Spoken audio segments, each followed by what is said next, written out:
council meeting tonight. Today is December 16th. The time is now 6 p.m. I'd like to call the regular meeting of La Junta City Council to order. If you could all stand for our invocation.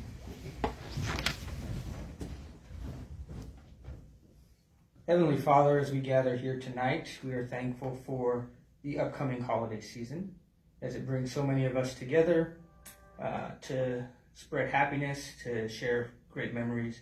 Let us also be reminded that it is also a somber time for some, those who have lost loved ones or those who are undergoing hardships through health or other things right now.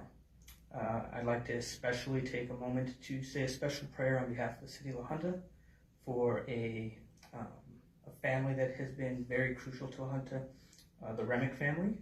We are all thinking of them in their time right now, and we hope that Billy can make a full recovery. And we ask this for in your name, Jesus' name, amen. Amen. If we'll stay standing for a Pledge of Allegiance.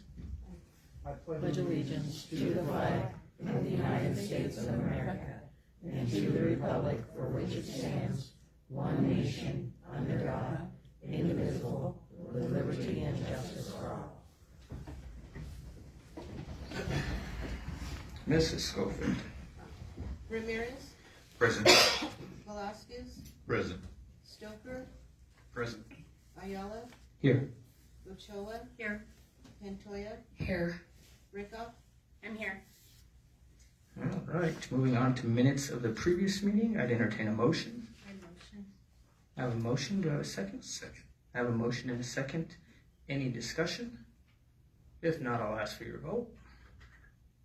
And that passes unanimously.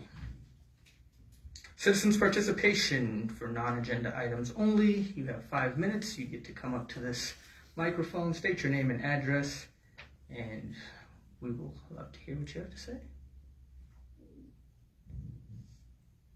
Going once, going twice. Okay. Unfinished business, city manager search. We are down to 2 candidates. We were at 4, and the other 2 took other positions. One of them actually wanted the meeting we're having this week pushed back, and then he took another position. So we went from 4 to 3 to 2. But we have that out, and I'm going to read that real quick for the public. It will be this Wednesday at 6:30 at the Armory. So make sure you guys get the chance to go out there and meet these final 2 candidates. They will be John Kennedy and Michael Hart. No relation to Adrian Hart. Thank you. Good looking out.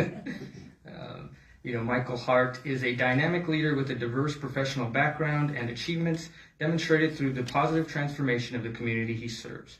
With over 2 decades of experience spanning municipal administration, military service, education, and private enterprise, Mr. Hart brings comprehensive skill set to the city manager role. He is currently serving as the City Administrator of Commerce, Oklahoma. Mr. Hart oversees daily city operations, manages budgets, advises the mayor and council, and fosters partnerships to improve community well-being. His tenure reflects strategic leadership and a commitment to fiscal and operational excellence. Previously, as mayor of Commerce, he chaired council meetings, revised city ordinances, and established annual budgets, showcasing his ability to guide governance processes effectively. Mr. Hart's career includes numerous leadership roles, notably his extensive experience and successes in fiscal management as a city administrator.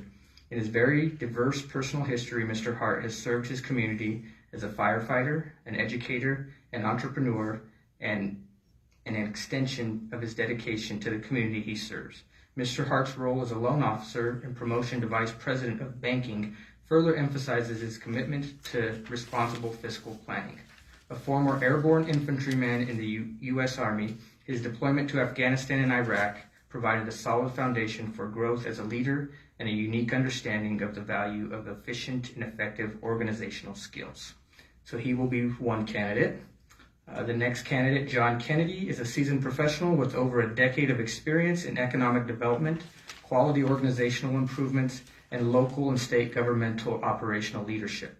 Currently serving as the Director of Community Development in Greeley, County, John has demonstrated his ability to manage complex projects, build community engagement, and drive strategic initiatives that support sustainable growth. John's career highlights include leading successful negotiations on high-value contracts, such as $300,000 wind project, and spearheading legislative efforts that fostered now resident recruitment programs in Hamilton County.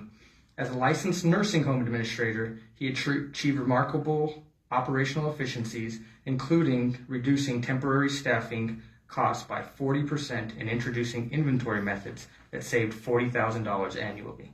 John's expertise spans programs management, regulatory compliance, financial oversight, and team leadership. His comprehensive understanding of local, state, and federal regulations has informed strategic planning and implementation across various roles.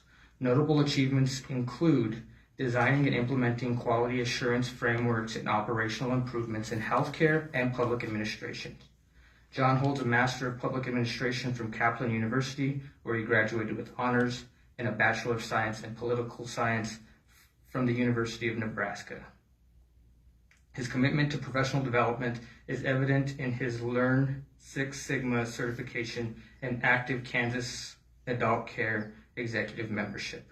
A former Horace City Councilman, John values civic engagement and strives to build relationships with stakeholders to ensure the success of community initiatives.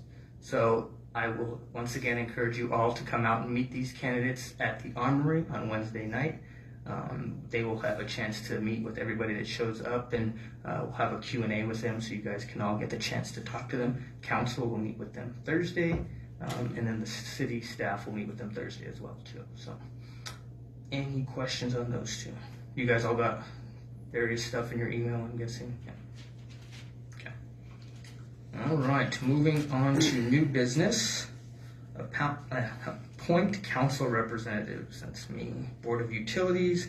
Current representative is Paul Velasquez. So I would open up the nomination process. If you guys want to nominate somebody.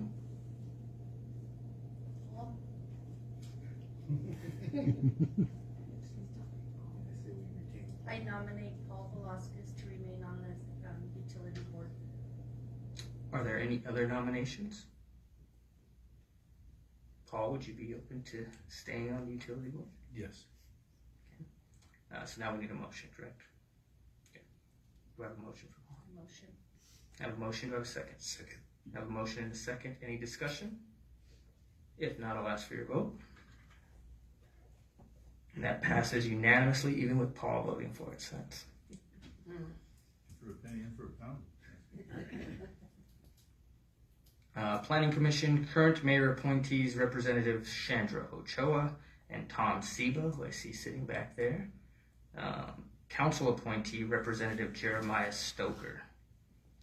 I would open up nominations. Andrew and Jeremiah, are you still interested and willing? I am not, and I feel that we should also, Planning Commission is Ward 2 dominated, so I feel like we need to spread the love out a little bit. I'm open to any nominations.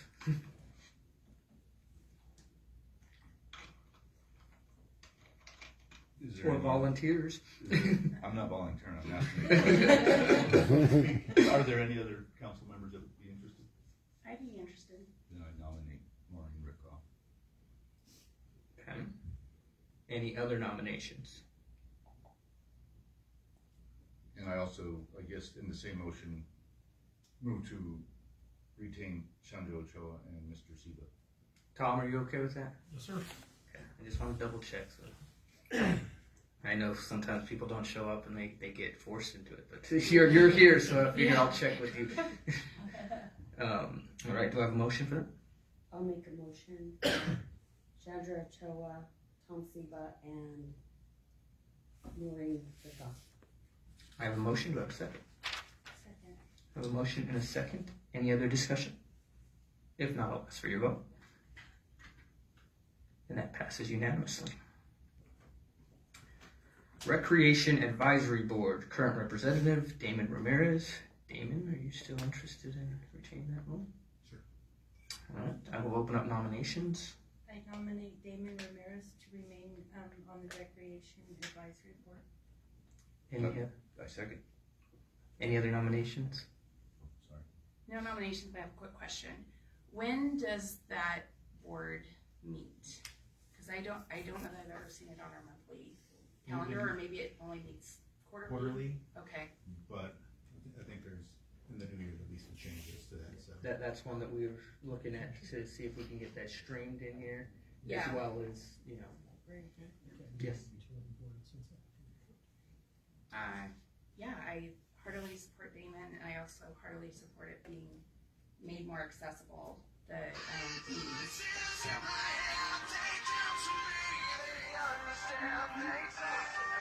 Sorry.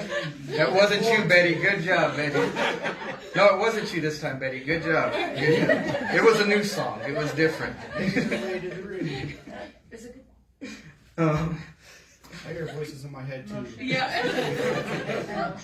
Okay, I got a It's always motion. the person on the other I end. got a motion and a second. Any other discussion? If not, I'll ask for your vote. And that passes unanimously. All right, Damon, you not voting for it? How about for myself? Did he say no? You abstained? Okay. Oh, This one is going to be the Senior Citizens Advisory Board that meets at the Senior Center. Paul, would you be interested in staying? I would. Any nominations? I nominate Paul Velasquez to remain the Senior Citizens Advisory Board representative. I'll say. Any other nominations? No. All right, now I have a motion. I'll motion to retain Paul. And I'll second that. I have a motion and a second. Any discussion? If not, I'll ask for your vote. Paul voted for himself again. That passes unanimously. let the record reflect. I mean, at least he had confidence in it. Yeah. Now moving on to Tree Board. Chandra, would you be interested in staying on Tree Board? Is that something, Jeremiah, would you like to? I wouldn't be opposed if you don't want to. Okay, I'll open up the nominations. All right, I nominate Jeremiah Stover to be the representative for the tree board. Don't want to leave you hanging. I'll second it. So that'll be your motion then? Yeah. You got a second? Any other discussion? I just want to do a tree. And that passes unanimously. Well, you never cleared it. That stops you from. Ah. No, it doesn't. Go out on a limb. All right, and then these are board appointments that were recognized by the boards, correct? Okay, Can I ask a quick question? you sure can. For the library, is there a council person on the library board? I thought that was one of them that was brought up when I thought it was in the minutes that potentially adding, or maybe there already is a council person on the library board. There was talk of it, but I don't think we ever. I don't know, Paul, was that one of your, Yeah, Paul. I'll check. No, and I don't know, I'm not sure in their bylaws if it's. So just since we're talking, we're not onto this yet. When it comes to boards, the only one I have looked at was tourism. And my biggest question with tourism, and I had help from our city attorney too. My question is on Rick's position, Rick Klein. Was he voted on as the city manager, or was he voted on as Rick Klein as a board member? So you City manager. okay? Because I looked in all the minutes in trying to figure out how he was set up there. And the only reason I know is he specifically informed me that he could no longer be on that board because he was no longer the city manager. He specifically told me that. So So I that's don't know if his- that's still accurate. That's his belief. Yeah. Okay. Can those two be looked into? So yes. So I didn't know if we wanted to keep it as the city manager per se, or if we wanted to make it a council appointment and the mayor and just kind of do something like that. So I guess can we look at maybe going through some bylaws the same. Ordinance. So while we're Would doing that it, have so library? library, tourism, and anything else Well, since the main ones, I think those that are the two covers main- all of the main items that we get questions about with citizen participation, so I think that would, I think with everything that Make happened it- library wise this year, it would be appropriate to make sure that we have someone representing councils on that. mm-hmm. Okay. Thank you. And then we'll bring it up for next meeting just to see what we're at with that. All right. Now, board appointments. Like I said, this is from those boards. Reappoint Marlene Betcher to the Lahana Housing Board, term to expire 12/31 of 2029. Do I have a motion? Motion. I have a motion. Do I have a second? I'll second. I have a motion and a second. Any discussion? If not, I'll ask for your vote. That passes unanimously.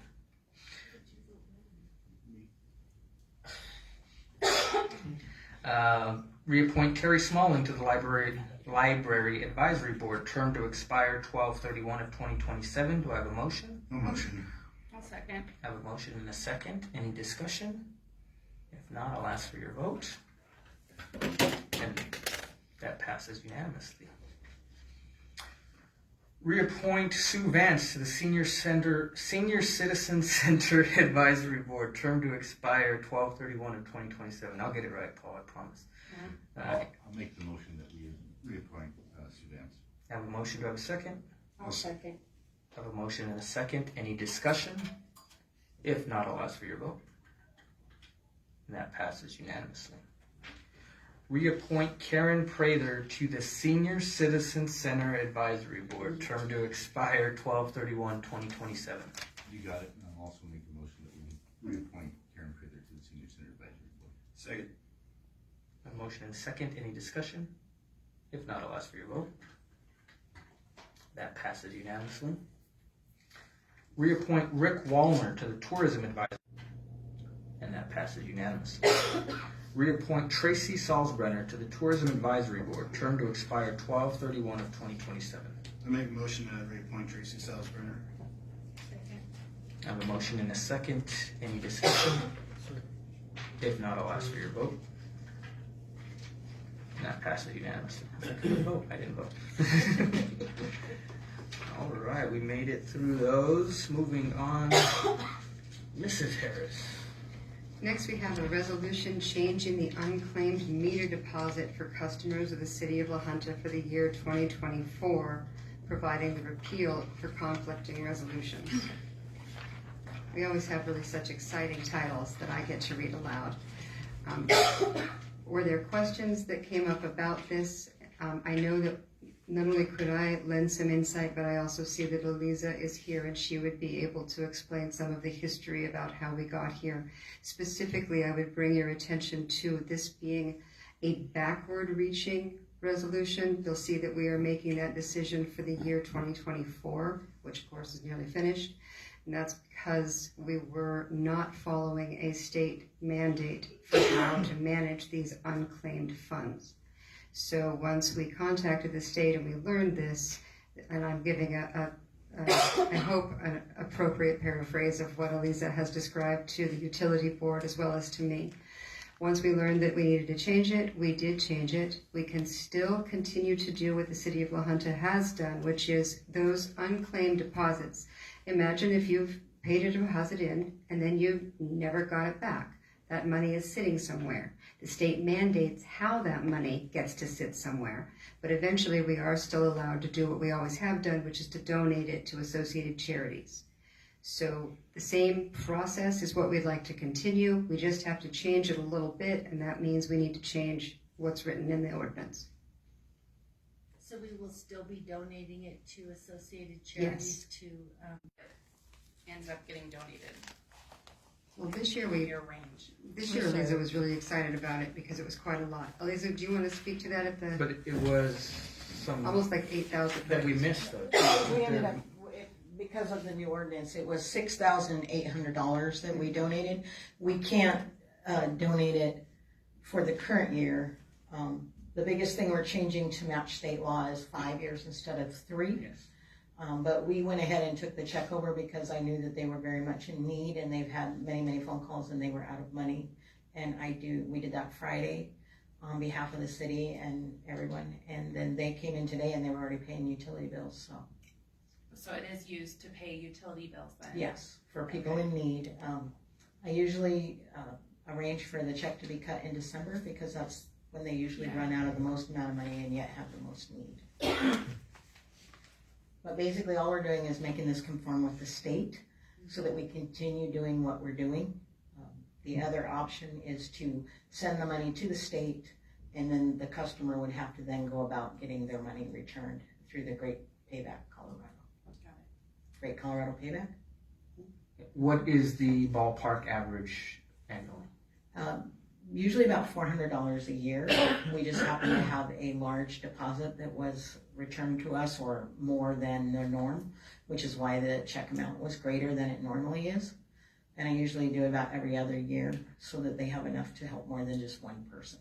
And so then this going out last Friday, it'll be 5 years before we were able to make another donation No, due to. this is money that was obtained 5 years ago. Oh, okay. And has been it stays and collects interest until such time as the statute or whatever is over, and then I can donate that money. So what we donated was from 5 years ago. Just curious, what's the process of someone, do you have to request your deposit? Is there not an automatic? Deposits are automatically refunded Okay. onto your bill after a 12 months of non-payment or of on-time payment. Okay. And then what generally happens is if somebody closes their account and we refund it and we send it out, they did not give us a forwarding address, so the check comes back. So we hold on to those, and then we void them at the end of the year and put the money in a bank account that holds interest. And after 5 years, if they've not come back and contacted the city of La Junta, then we donate the money to associated charities. Okay, thank you for clarifying that. Perfect, thank you, Lisa. All right, do I have a motion? I have a motion, do I have a second? I'll second. I have a motion and a second. Any further discussion? Just clarification, the only thing that really is changing is the holding period. Yes. Any more discussion? If not, I'll ask for your vote. And that passes unanimously. Mrs. Harris, you're not done yet. Oh my gosh, and this is my really exciting title. Okay. Buckle in, guys. This is the first reading of, take a deep breath, an ordinance authorizing a loan from the Colorado Water Resources and Power Development Authority to the City of La Junta, acting by and through its water enterprise in the maximum aggregate principal amount of not to exceed $300,000 to finance a portion of the design and engineering cost of certain water resource projects, authorizing the form and execution of the loan agreement and a governmental agency bond to evidence such loan, delegating to certain authorized officers the authority to determine, within certain parameters, certain financial matters pertaining to the loan, authorizing the execution and delivery of documents related thereto, and prescribing other details in connection therewith. Now, before you say anything, I don't write those.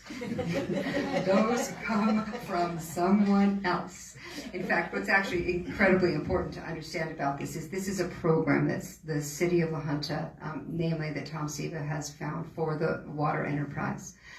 Each part of this is highly scripted because it manages to tap into certain funds, specifically in this case, that are only available for loan forgiveness. So this particular $300,000 will be represented as though it is a loan to us, and then the loan will be forgiven in order for us to get a free $300,000. Tom is here to make sure that I paraphrased all of that correctly, but by now he's said it so many times, I think I have it down. But if I don't, and if there are additional questions, please feel free. You can ask me, or Tom is here as well to take the mic if needed.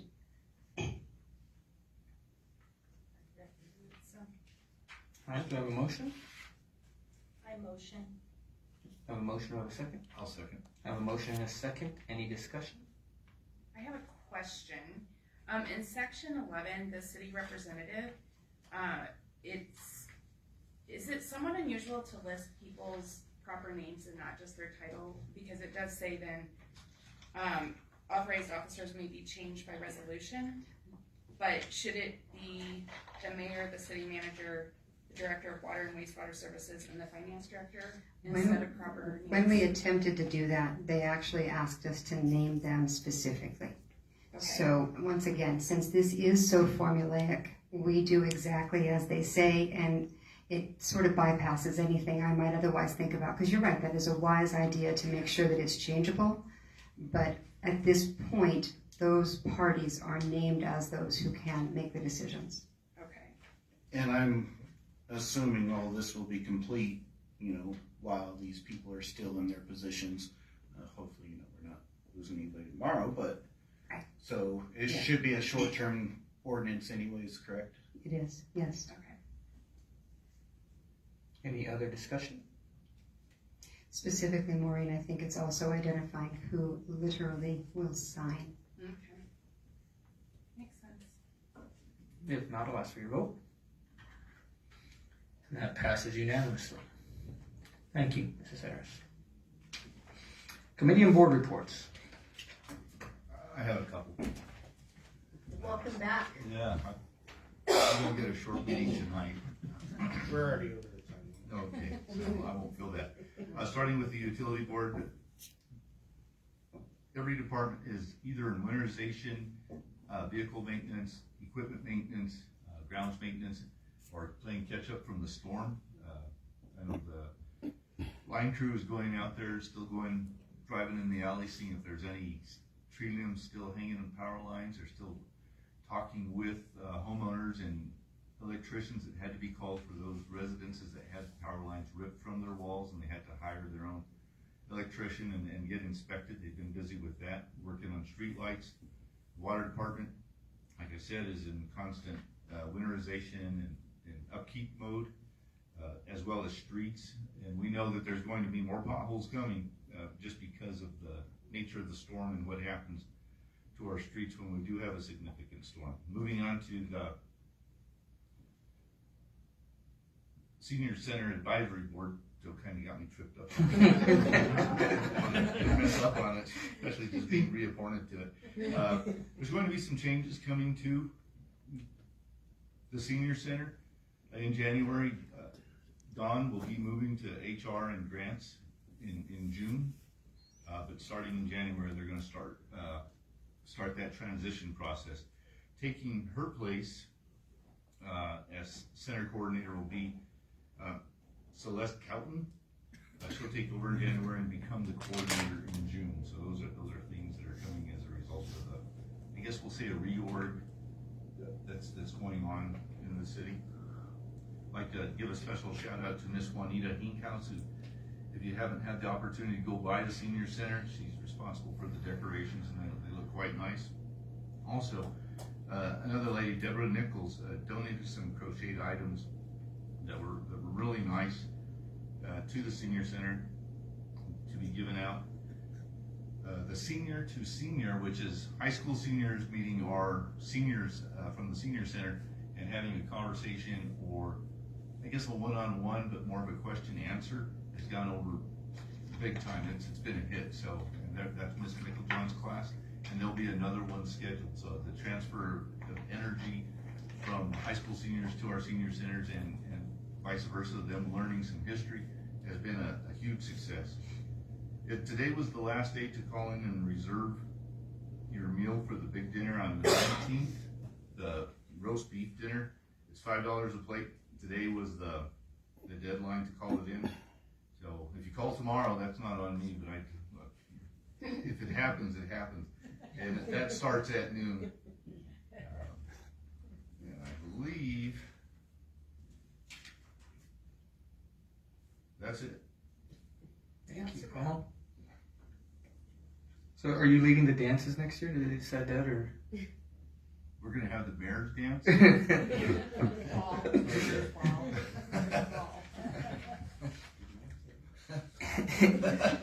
Any other committee or board reports? All right, moving on to interim city manager comments. He is in Iowa right now. He did let me know that all he has is he wants to make sure that people are calling the city to report potholes and let them know. He said specifically that that they're building that list so that when the weather cooperates, they can go out and fill as many of them as they can. Like I said before, just because it's somewhere you travel by daily and it seems like, oh, they should know about it, doesn't mean that they will. So go ahead and call the city building and ask for the building department and let them know where that pothole is that you've seen so they can get on it when the weather cooperates. I did talk to Chief Quick today as well. He informed me that we have a new code enforcement officer who looks forward to hit the ground running to start the year off. And he also let me know that Colby graduated. So congrats to Colby Martinez, who was our former code enforcement officer. And I really don't like to be losing him in that position, but I'm glad that he's graduated and moving up on the police force. So that's good for Colby. I did talk with Mr. Hinkhouse today, Brock Hinkhouse, and he informed me that there may be a very sizable grant for the removal of trees on private property that will be coming soon, hopefully in the year 2025. So we will be waiting for an update from him on that to see what that looks like. I know at one point we used to do the 50-50 tree program before things got too tight with our budget, so this might be able to help out with that. And then street sweeping, I talked to Mr. Martin Montoya as well too. He's been trying to get the downtown doing some street sweeping going on, and they're hitting it. They hit it today. They're going to hit it again tomorrow. They just want to mention that a lot of leaves are going to be falling, and they do not need to stay on the curb or into our storm sewer system. So if you can bag them up and get them out of there, that would be a help. But don't just leave them right there. And that's all I have for city stuff like that. Moving on to governing body comments. I again have something to say. The parade of lights was fantastic. Great to see everybody You out looked there. at my sheet over here, Paul. Still all your thunder. And lastly, to our community, to our fantastic city employees that make us look good, to everybody out there, Merry Christmas and Happy New Year. If you're traveling, be safe. If family's coming to see you, safe travels to them as well. And to my fellow city council members and councilor and city clerk, Merry Christmas. Merry Christmas. And to Betty, Merry Christmas. Merry Christmas, Betty. Merry Christmas. I just want to add that the parade of lights was amazing. So thanks to the chamber and everyone that had a part in that. I also got to attend, and this is interesting because right in front of me is one of the entrants, the masked singer at the picket wire. For those of you that didn't get to catch it, Mr. Adrian Hart was a participant in the masked singer. Thank you. Do you want to sing a little bit of your song? Absolutely not. No. No. I was wondering why there is no live video coverage. That's right. That's right. There was 8 contestants, and the winner is actually on our city manager selection committee. Mr. Gary Addington was the winner of this year's Masked Singer. So congratulations to Gary and the Picket Wire for having that for our community. I thought that was really, really cool. It was great. Yeah. Thank you, Joe. And then I just want to mention again, I mentioned it in the invocation about the Remick family. Billy Remick is a seasonal employee with the city of La Junta. So, we're really sending out our well wishes to their family and hoping for a speedy recovery for him. This time of year is always really tough for a lot of people, whether it's health issues or loss of a loved one. So in addition to wishing you a Merry Christmas, we also want to let everyone know that we're thinking of them, we're praying for them, and we're hoping for a safe rest of the year for everyone out there. Any other? With that, I will adjourn us. Thank you all for coming out tonight. I hope to see you all on Wednesday night too.